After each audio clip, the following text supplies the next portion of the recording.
you, George? And when he started to splash in puddles, it didn't rain enough. Gross. Don't eat the chair.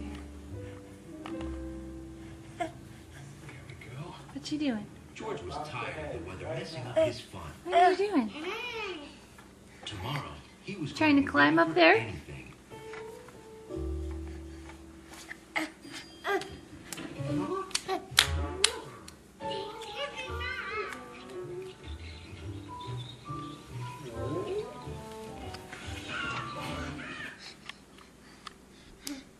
Appreciate it.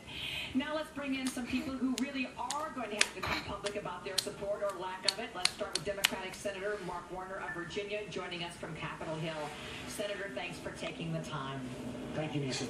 Has there been an advantage for the Senate, for the Finance Committee to sit back and watch what's happened over the summer with the House committees and start to formulate language, frankly, that might be more palatable to both sides? Well, I think we've all been anxious for the Senate Finance Committee to work, but I do think they're going to have to benefit of where the hot buttons were in the earlier Senate Health Bill, where they were in the House bill. They've heard folks in terms of reactions at the town hall meetings. And, you know, and I, along with I think most of the Democratic senators, and I know all of our Democrats who urged us to try to take the extra time to get this bill right. Let's try to have a bipartisan bill, because when we're taking on changing, particularly the financial incentives around 1/6 of our economy, the whole healthcare industry, we've got to make sure we get it right.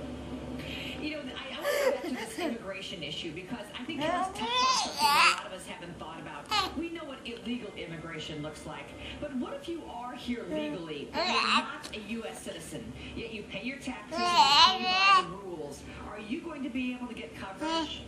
Well, I think what they're talking about is if somebody here is a legal resident, should they be able, if they want to use their own money, be able to buy insurance that will be offered on the exchange?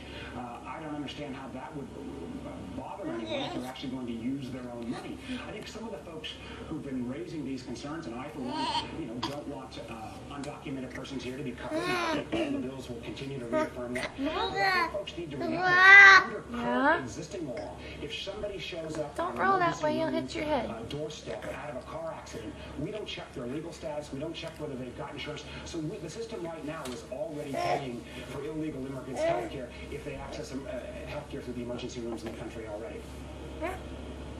Senator, from what you understand that we expect to see in this bill, is there anything you want that you're afraid might not be there? Well, here's where you individually. What's driving me the most is how we not only have this healthcare reform paid for, but how do we make sure that we start driving down our healthcare costs overall? Because one of the things that has not been part of the debate has been what happens if we don't act.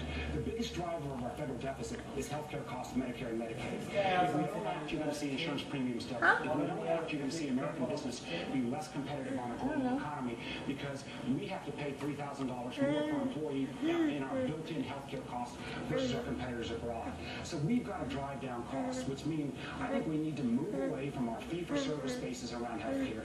Try to actually reward hospitals and doctors who provide quality, not quantity of care. And I want to make sure that the plan that the Senate Finance Committee is coming out with really takes that giant leap. Driving down costs is far and away, to me, the most important thing in this whole debate, because if we don't get that right, then everything else, even if we extend coverage, we're still going to be in a financial market.